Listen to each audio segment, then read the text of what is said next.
This is Blue Please. It begins now.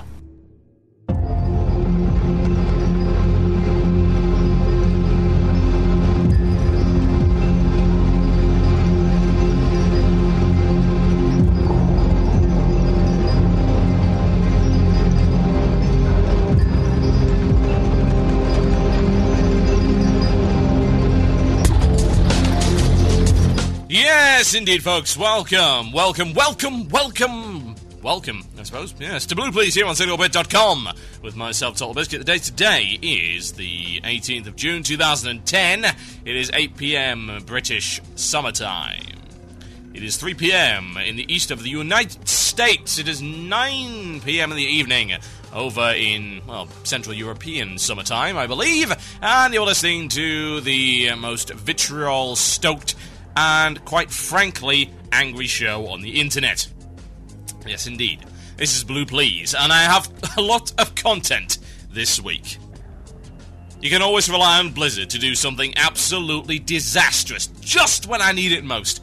You gotta thank them for that, really. They've got to listen to this show. They surely do. It's like, I can imagine Messenger Boy heading over to Mike Morhaime in great distress, sweat pouring from his brow as he shoots through the Blizzard HQ at lightning speed, knocking over desks, tables, and random interns as he passes. And finally, he bursts through the doors of Mike Morhaime's office. Mike Morhaime looks up, startled, and he asks, "Good Lord, man, what is it?"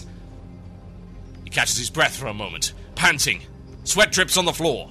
He almost falls to his knees in sheer pain and exhaustion, and he proclaims, with the last dying breath, "Blue Please is running out of content."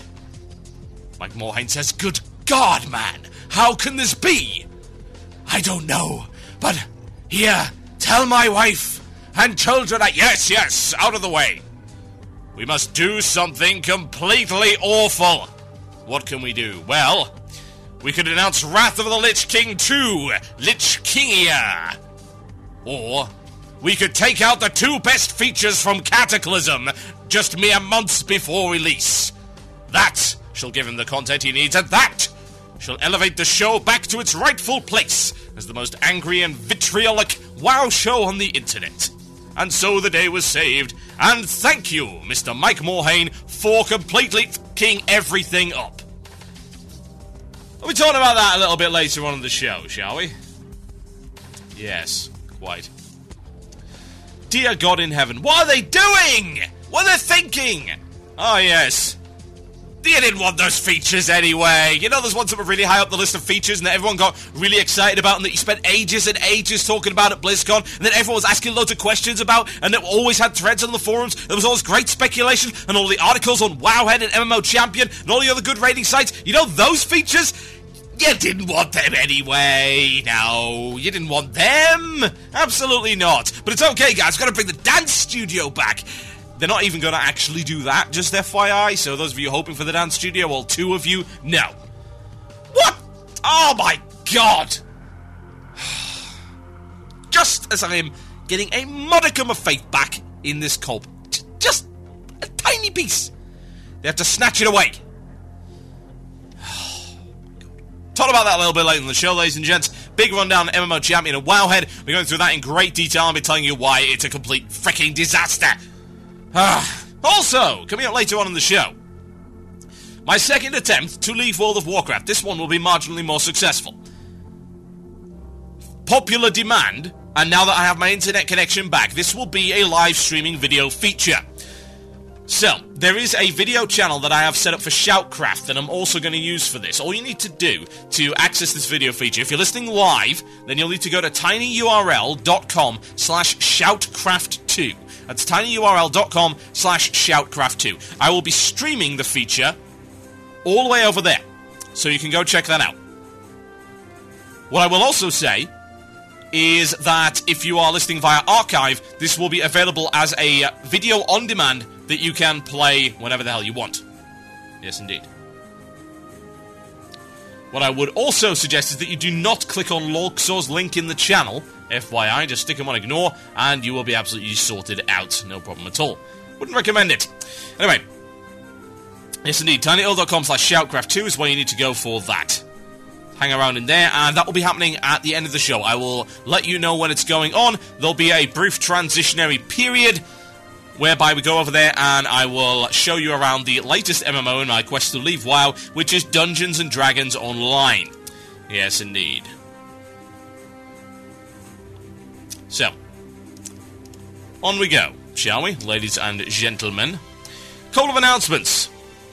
First things first, Shoutcraft will be back on tomorrow because my internet connection is fixed. There will be a replay-based show available all the way over on tinyurl.com/shoutcraft2.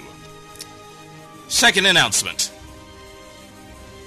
There will be, starting at some point in the not too distant future, a new podcast that I'm calling Bardcast. And it will be a Dungeons & Dragons Online-based podcast, starring myself and Alice of World of Theorycraft fame back on WoW Radio.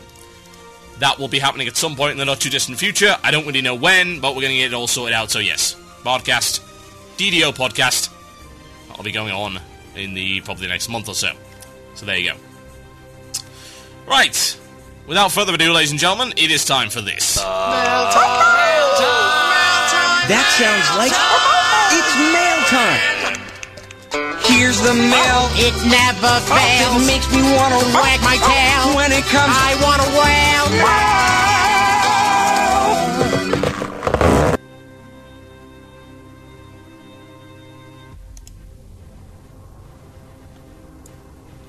Did I press the right button?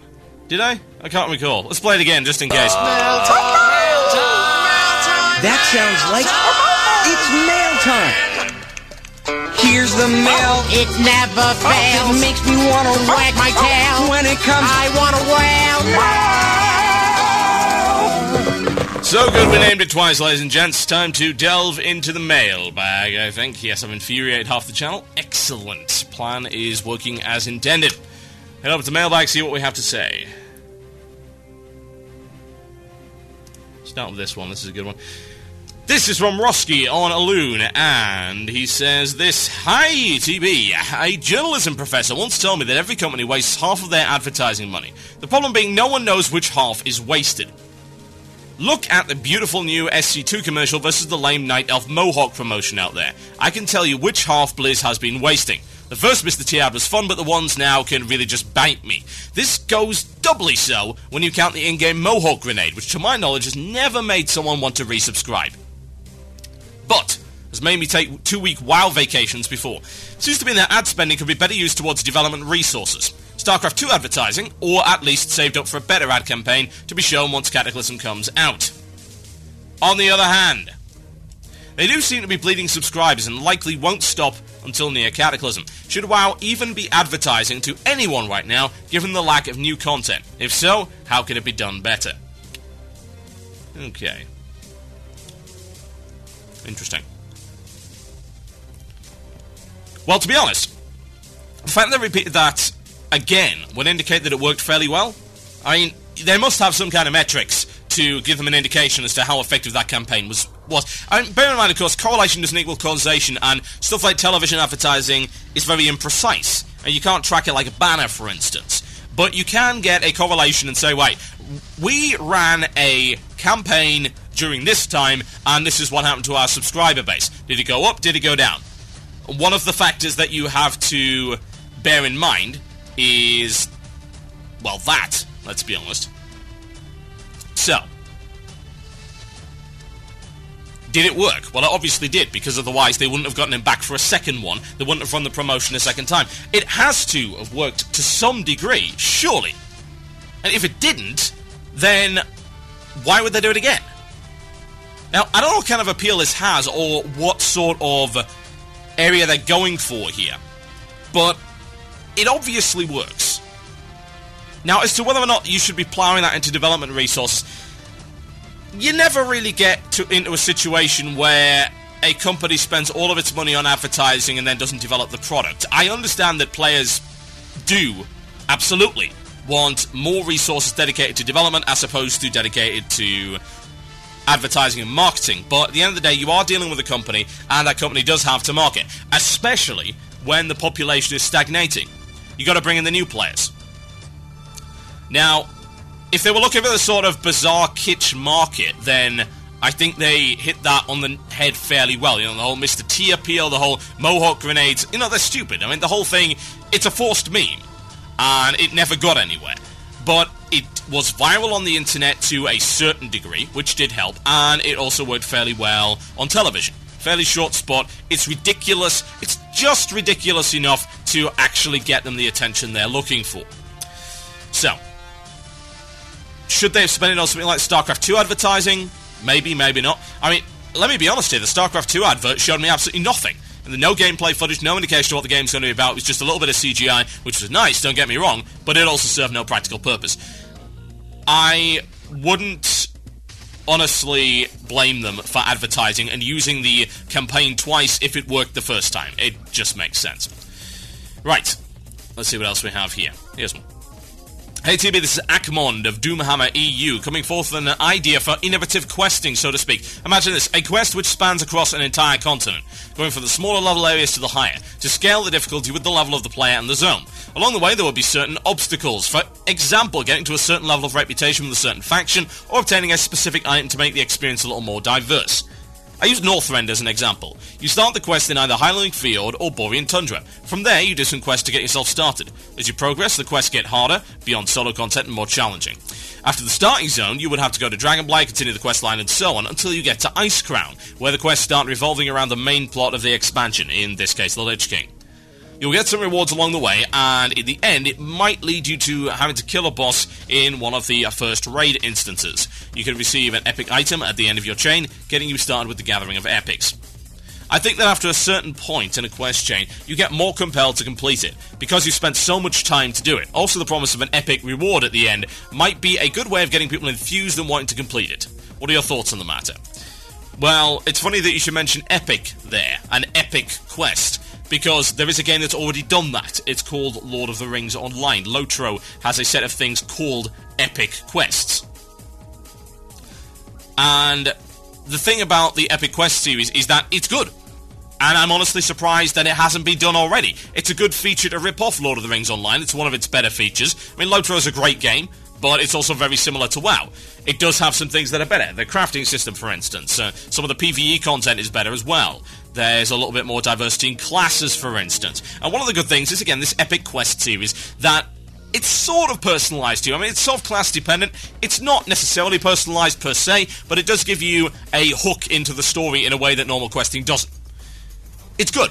It's well narrated, the quests are generally well put together, and it's a lot of fun. And yes, you do get very cool stuff. So, should they do it? Well, yeah, absolutely. No doubt about it. They absolutely should not do that at all. If they would like to keep their subscribers, of course. Or if they would not like to be accused of copying. But who cares? Copy whatever the hell you want. It doesn't matter. That entire thing is designed. You know, this entire game is designed around taking other people's ideas and polishing them to perfection. That makes perfect sense. Why would you not want to do that? Why would you not want to steal that feature? It's been in there for years as well. I can't understand why they haven't done it already. I think that would certainly help in terms of tying the story together. I mean, the story from 1 to 60 is weak. Really incredibly weak. So very little. I would expect them to do a better job of that with Cataclysm, and I actually wouldn't be surprised if I saw a feature like that in Cataclysm. It's a perfect opportunity to do it. So why not? My name is Toll Biscuit, you are listening to Blue Please here on CynicalBrit.com. When I come back after the break, I'll be talking a little bit about certain changes and certain cuts that have been made at Cataclysm. Enjoy.